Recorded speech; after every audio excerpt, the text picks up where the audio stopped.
Hoy es jueves del doctor Jorge Castañeda, exsecretario de Relaciones Exteriores. Jorge, ¿cómo estás? Buenas tardes, gracias por venir. ¿Qué tal, Joaquín? ¿Cómo te va? Bien, muchas gracias. Estar aquí, como debe ser. Poniendo agenda. Tratando, siempre, lo que se puede. Hablábamos de que el otro día me decían, bueno, me han dicho, ese Trump es impredecible, y yo contesté lo que hemos hablado siempre. No, mentira, es predecible. Que siempre va a estar friegue y friegue con algunos países, y uno de esos también perfectamente predecible es México. Y ahora más que nunca. Y bueno, pues ayer sí empezó ya a subirle de tono al asunto del muro, de la migración, de su jefe de la oficina de la Casa Blanca, y también, desde luego, el Tratado de Libre Comercio de América del Norte, con afirmaciones o declaraciones contradictorias, o tweets contradictorios con las declaraciones. Si quieres, hablando primero del TLC, primero dijo que podía ser flexible, que podía ver las cosas de una manera más sensata, que su secretario de Agricultura comentó que ya había empezado a entender todo esto. Pues muy bien. Y a las cuantas horas, primero dice que es una broma de mal chiste. No, primero habla al Wall Street Journal, una entrevista donde dice que aunque hay gente que no le va a gustar, él está pensando salirse porque es la mejor manera de crear un nuevo acuerdo mucho más atractivo para Estados Unidos, lo cual, por cierto, no es falso, hablando del interés de Estados Unidos, no del nuestro, pero bueno. Y luego lo mezcla con el muro y con la seguridad fronteriza y con los DACAs o Dreamers, a los que vamos a ir a ver, por cierto, tú y yo, Joaquín, con otros, a Agenda Migrante el sábado 27 de enero en Los Ángeles. Así es. Lo mezcla con el muro y con todo esto, diciendo de alguna manera que el tratado es un mal chiste, sí, y dando a entender, y ahí hay una ambigüedad interesante, que sin muro no hay arreglo. Que no es la primera vez que lo plantea así, ¿no? Sí, aunque yo no estoy seguro, no tengo claro si se refería al acuerdo con los demócratas para los DACAs, o al acuerdo con México y Canadá con el TLC. sobre el TLC. Esa parte no me quedó del todo clara. Lo que sí me quedó claro es que volvió a insistir en que México tiene que pagar el muro, volvió a insistir que si no le dan lo que él quiere se sale del TLC, y volvió a insistir en que no hay acuerdo sobre DACAs, en todo caso, sin muro. Así es. Los tres temas. Y pues ha generado un malestar muy grande en Estados Unidos, pero también en México, con las respuestas. Además, de la Cancillería, ¿no? Todavía agregó que México es el país más peligroso del mundo. El más peligroso del mundo, según todo tipo de fuentes internacionales. Sí. Y bueno, pues eso ya nos sigue colocándonos en una situación muy difícil aquí en México. Estamos en la víspera, en realidad, de la sexta ronda de negociaciones de TLC, que comienza en Montreal el martes que entra, si no me equivoco. Y bueno, bajo ese tipo de amenazas, pues volvemos a la dinámica que hemos visto desde hace un año. Joaquín, debiera el gobierno de México decir, en estas condiciones mejor ni vamos, no podemos negociar así, que es una manera de decirle a Trump, mira, a ti te gusta negociar así, pero a nosotros no podemos negociar así. Entonces, pues mejor no negociemos un rato, dejémoslo. No lo van a hacer, pero en algún momento quizás lo vayan a tener que hacer. Y también está el problema de los demócratas y los DACAs y los republicanos, algunos republicanos decentes, a ver si no le dan a Trump esta oportunidad de chantajearlos a ellos, a los demócratas, y obligarlos a aprobar algo de presupuesto para el muro, a cambio de un pseudo acuerdo sobre los DACAs o Dreamers. Yo hablaba con Eunice el otro día y lo comentaba cuando fuimos a Tijuana con los paisanos que cruzaron. Y cuando yo les pregunté, no en la mesa abierta, sino a solas, ¿qué prefieren, que construyan una parte de muro o que les den una seguridad migratoria a los Dreamers? Y me dijeron, por unanimidad, pues si muro ya hay, que construya más. Tijuana es donde más se ve. Dramáticamente, que construya más. Preferimos la seguridad migratoria a que amplíe la construcción del muro. Bueno, reconocerás, Joaquín, que ellos pues ya están del otro lado. Claro. Entonces, pues ya el muro no es para ellos. Sí, claro. Pero hay una cierta lógica en eso. Sí. Ahora, en general, la comunidad mexicana en Estados Unidos, la mayoría de los Dreamers y muchos otros, los activistas, los mexicanoamericanos, los legisladores, como el fiscal de California, ahora Javier Becerra, en fin, etcétera, Kevin de León, el líder del Senado de California, todos están en contra del muro. Claro. Como de Luis Gutiérrez, todos ellos están en contra por principio. Claro, es un principio. Sí, es un principio. Y les va a costar mucho a los demócratas si aceptan financiar una parte del muro a cambio de un acuerdo sobre los DACAs o Dreamers. Pero también para México hay un problema ahí, porque nosotros, pues en efecto hemos dicho 20 veces no vamos a pagar el muro. Yo hubiera preferido que dijéramos vamos a oponernos al muro, no solo no pagarlo, pero bueno, ok. Ahora, ¿qué hacemos?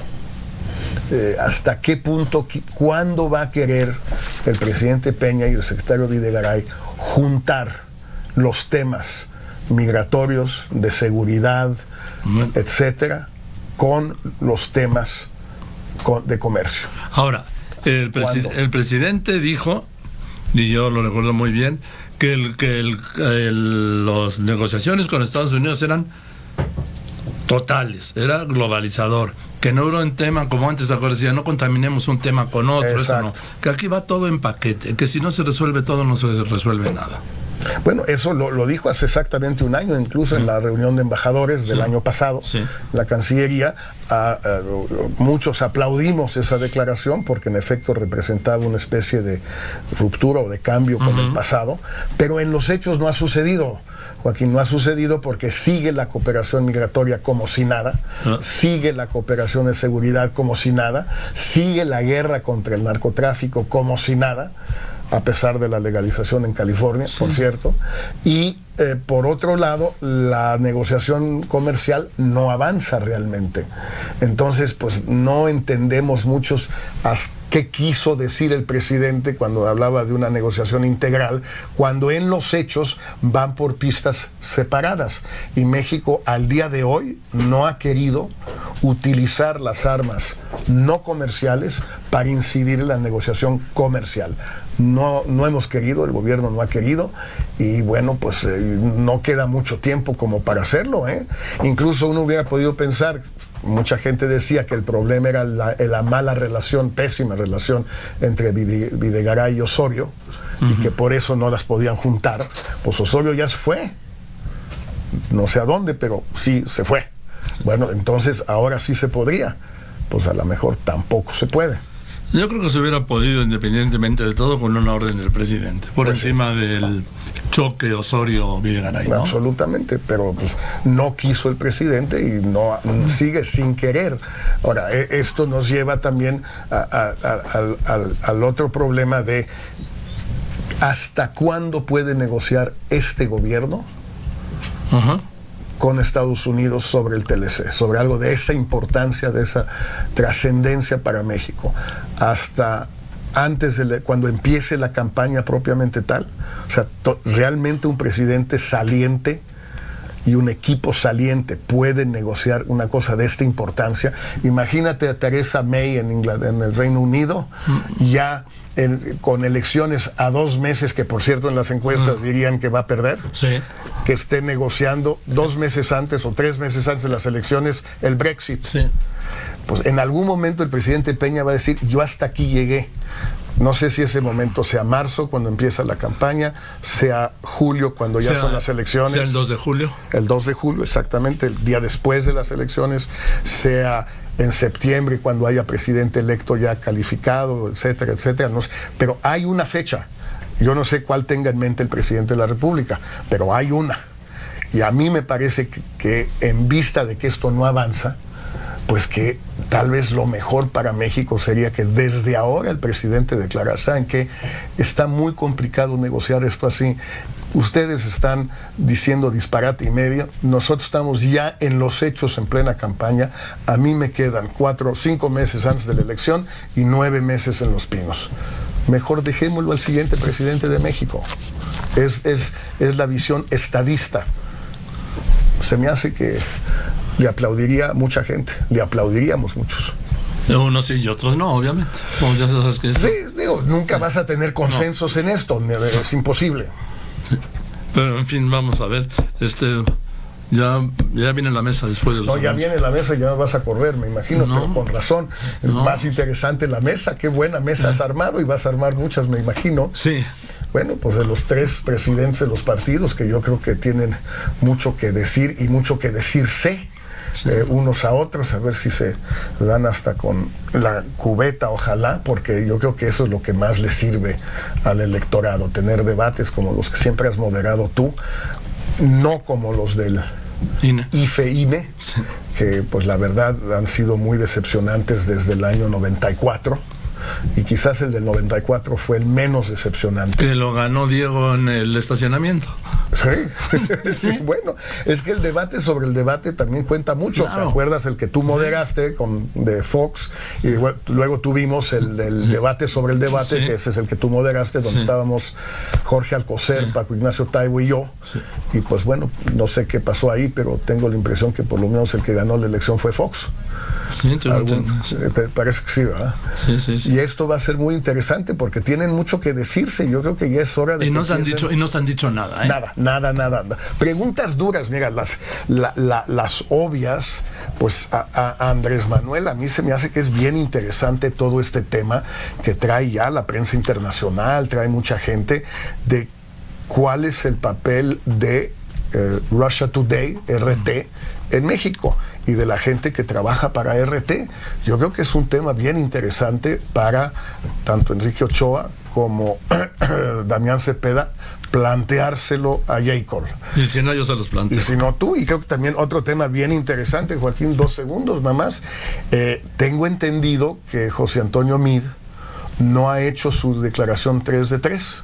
No la ha hecho pública, tengo entendido. No lo sé. Se lo pregunté a Juan Pardinas hace unos días, que es el que la recibe en el INCO, en la página del INCO. No la ha hecho. Pues yo creo que sería bien interesante que J. Cole y Cepeda se lo preguntaran a Ochoa, porque ellos dos, tanto Andrés Manuel como Anaya, sí las han hecho públicas.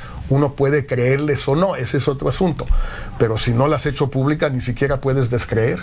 Así es. En fin, Jorge, gracias. Nos vemos el jueves y el 27 en Los Ángeles. El 27 en Los Ángeles. Les avisamos a toda la comunidad mexicana que vamos a estar ahí. Ahí vamos a estar. En la agenda migrante. Gracias, Joaquín. Gracias, Jorge. Muchas gracias. Buenas tardes. Jorge Castañeda, secretario de Relaciones Exteriores. Yo voy a unos anuncios y después de los anuncios